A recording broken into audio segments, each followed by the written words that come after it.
नहीं मिलता है। आज दिखाओ कहाँ है? बताया सिखाया विजय प्रताप। आज कहाँ मिला है दिखाओ हमको। दूध नहीं मिलता है। दूध मिला था आज नहीं पाए थे दूध। कितना दिन से नहीं पाए हो? बहुत दिन से दूध वो नहीं मिल रहा है। केरा मिला खाए के वो नहीं मिलेला। कितना दिन से नहीं मिलेला? बहुत दिन से नहीं मिलता है। यानी कि दूध वो नहीं मिलेला, केरो नहीं मिलेला, कौनो फल नहीं मिलेला। निवासी ग्राम रेंगहिया बाजार। मैं विद्यालय के सामने से खड़ा हूँ कि सर जी 16 तारीख को हम 16/4/2025 को मैं विद्यालय में साथ में हम घूमते हुए गए विद्यालय का जायज़ा लेने के लिए। क्योंकि हमारे गरीब परिवार के बच्चे पढ़ते हैं इस विद्यालय में, जो कंपोजिट विद्यालय है, उच्च माध्यमिक विद्यालय धमोर रेंगहिया, विकास क्षेत्र निचलौल, जनपद महाराजगंज। तो यहाँ पता चला कि रसोईया में भोजन नहीं बन रहा था। तो हमने सीधे प्रधान से पहले फ़ोन किया कि प्रधान जी भोजन नहीं बन रहा है। तो प्रधान जी कह रहे हैं कि हेडमास्टर साहब जाने। तो हम कृष्ण कुमार गंवर प्रधानाध्यापक से बात किए तो उन्होंने कहा कि हम छुट्टी पर हैं। और हम कहें तो फिर भोजन क्यों नहीं बन रहा है? तो कह रहे रसोईया का कमी है। तो उस समय एक ही रसोईया थी। तो उससे हम पूछे कि क्या कारण है? तो कहीं हम अकेले हैं, 5 लोग नियुक्त हमारे हैं, हम अकेली आई हूँ इसलिए हम भोजन नहीं बना रहे हूँ। तो बढ़ के डगला रिप रही थी। तो इसके संबंध में हम आनंद कुमार मिश्रा खंड शिक्षा अधिकारी निचलौल से बात किए, उनको सूचना दिए। तो उन्होंने बताया कि हम इस समय मिठौरा में कार्यक्रम में हैं और हम जैसे समय मिलता है हम आकर के इसकी जांच करेंगे। उसी दिन हम SDM महोदय को एक प्रथम पत्र दिया, एक DM महोदय को GRS किए, ताकि अब तक कोई अधिकारी यहाँ आकर के जांच पड़ताल नहीं किया। जबकि बच्चों का जो है दूध भी नहीं मिलता है, फल भी नहीं मिलता है, गरीब बच्चों का निवाला छीना जा रहा है। सर जी हम यही चाहेंगे कि इसकी सच्चाई जांच करके और जो दोषी पाए जाते हैं उनके खिलाफ कड़ी से कड़ी कार्रवाई की जाए। ये जानकारी आपको कैसे मिली कि दूध नहीं मिल रहा, केला नहीं मिल रहा? हम बच्चों से भी पता किए। तो कई महीने से भी दूध नहीं मिल रहा है, फल भी नहीं मिल रहा है। हाँ, बच्चे भी बता रहे हैं। और एक हफ्ते से में 2 दिन भोजन बना, 5-6 दिन भोजन नहीं बना है। कितने दिन लगभग हो गए होंगे कि जो बच्चों को नहीं मिला? अब 16 तारीख से हम आए हैं तो 17 तारीख से भोजन बनना शुरू हो गया है। अब उसके पीछे जो है 2 दिन बना था, 4-5 दिन नहीं बना था, बच्चे भी बता रहे थे। और हम रसोईया वाले से भी पूछे और उसमें 5 रसोईया में एक ही रसोईया आई थी, 4 लोग अनुपस्थित थे। जबकि हेडमास्टर साहब आए जो दूसरे दिन 17 तारीख को, तो फिर उनसे हम रूबरू हुए, बात किए मौखिक रूप से। उन्होंने बताया कि देखिए आपके सामने हम अब्सेंट कर रहे हैं रसोई वालों को, और हम कहा कि खाना क्यों नहीं बनवा रहे हैं और बच्चों का फल क्यों नहीं दे रहे हैं? तो कह रहे भाई तो हमारी गलती है, हम की गलती स्वीकार करें तो इसका दंडात्मक कार्रवाई किसके खिलाफ होगा? हमारे खिलाफ कि आपके खिलाफ? प्रधान के खिलाफ। पुनः हम जो है आनंद मिश्रा जी खंड शिक्षा अधिकारी दोबारा फिर बात किए हैं, फिर उन्होंने अभी तक आए नहीं। हम यही चाहते हैं मीडिया के माध्यम से और आप लोगों का सर सम्मानित करते हुए कि हमारी आवाज़ को ऊपर तक पहुंचाया जाए, ताकि जो बच्चों गरीब बच्चों का निवाला छीना जा रहा है, जो छीन करने के बच्चों को खा रहे हैं, उनके खिलाफ कड़ी से कड़ी कार्रवाई हो। कितने तारीख से कितने तारीख तक भोजन नहीं बना होगा? अब मान लीजिए 16 तारीख को हम आए हैं, तो 16 के पहले बता रहे थे 2 दिन भोजन बना है। अब बीच में 4 दिन नहीं बना होगा। हाँ, 12 तारीख से 16 के पीछे। अच्छा, 16 के पीछे। हाँ हाँ, यानी कि 10 से लेकर के हाँ हाँ, बस यही समझिए। हाँ, यहाँ कंपोजिट विद्यालय के संबंध में तमाम सारी शिकायत आई। इस संबंध में जानकारी के लिए मैंने बेसिक शिक्षा अधिकारी महाराजगंज को फ़ोन लगा रहा हूँ। देखिए उनके द्वारा क्या जानकारी मिलती है। घंटी जा रही है BSA महाराजगंज को।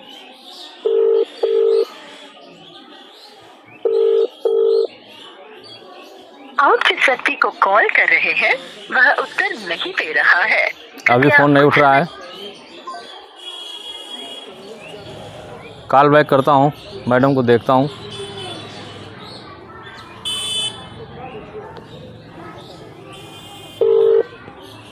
हेलो, हाँ शर्मा जी बताइए। जी मैम, जय हिंद। जय हिंद, जय हिंद, बताइए।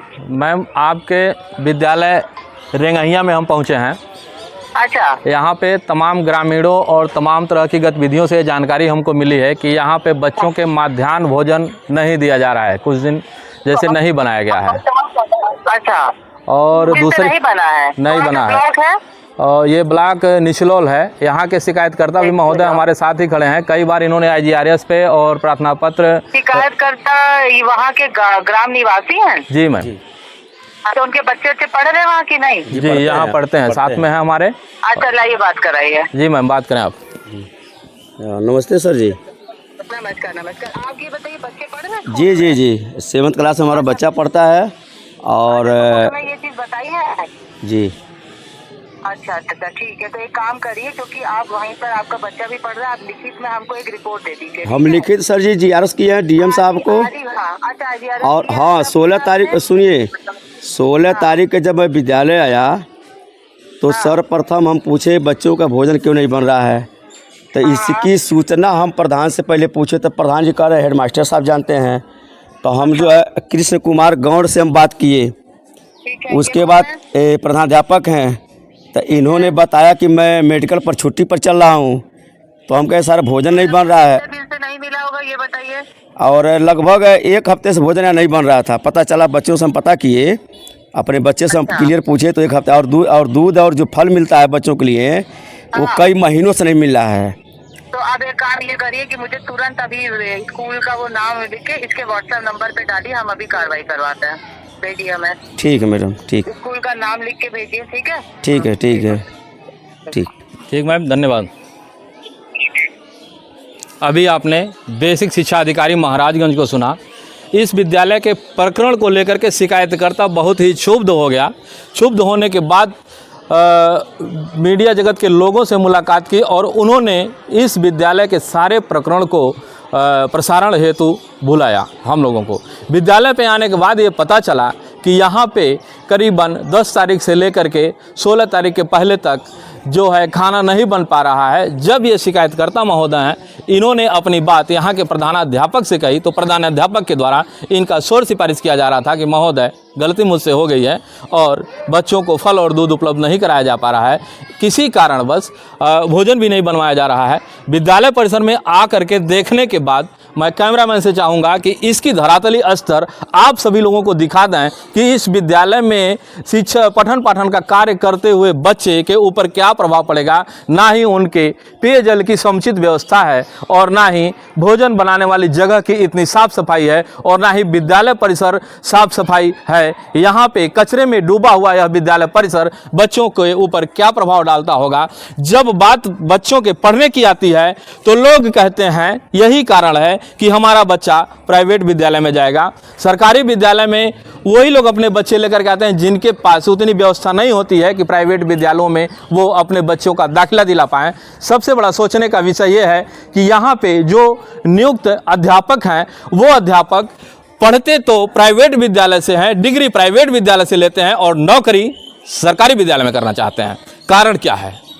जब पढ़ाई प्राइवेट से और नौकरी सरकारी में जरूर कोई न कोई वजह होगी। हमारी सरकार जब अच्छी खासी सैलरी दे रही है, हमारे देश के नौनिहालों को तैयार करने के लिए उनको मध्याह्न भोजन दे रही है, उनके स्वास्थ्य की व्यवस्था कर रही है, तो इस तरह से अध्यापक यहाँ पे जो भी अध्यापक नियुक्त हैं ये बच्चों के भविष्य के साथ खिलवाड़ क्यों कर रहे हैं?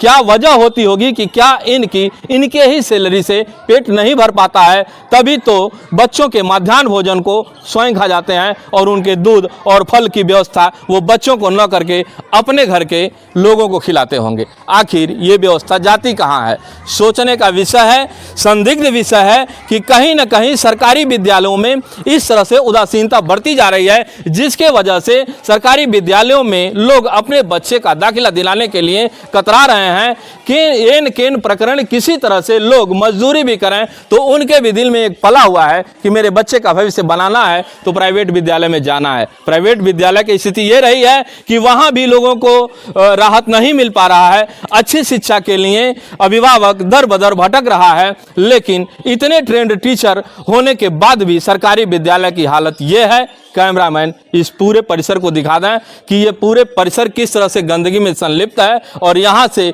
संस्कारित बच्चे कितने आगे जाते होंगे जहाँ पे गंदगियों में रहते हैं। क्या जिस जगह पे वो रहेंगे वो जगह साफ सफाई होगा या फिर ये व्यवस्था उनके अंदर होगी? जब यहाँ के विद्यालय परिसर के पठन पाठन कराने वाले लोग ही इस तरह से बच्चों के साथ धोखाधड़ी करेंगे, इस तरह से बच्चों के भविष्य के साथ खिलवाड़ करेंगे, तो बच्चों को भविष्य पे क्या फर्क पड़ेगा, जबकि वो एक कोरे कागज है।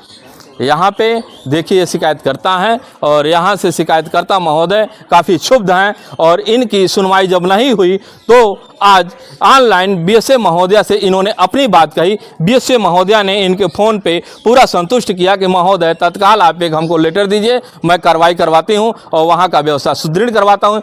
देखता हूँ इस विद्यालय का और आप लोगों को भी दिखाना चाहेंगे इसके बाद इस विद्यालय की व्यवस्था सुधरती है या फिर ऐसे ही ठंडे बस्ते में डाल दिया जाता है। भारत रक्षक न्यूज, आर के शर्मा, महाराजगंज।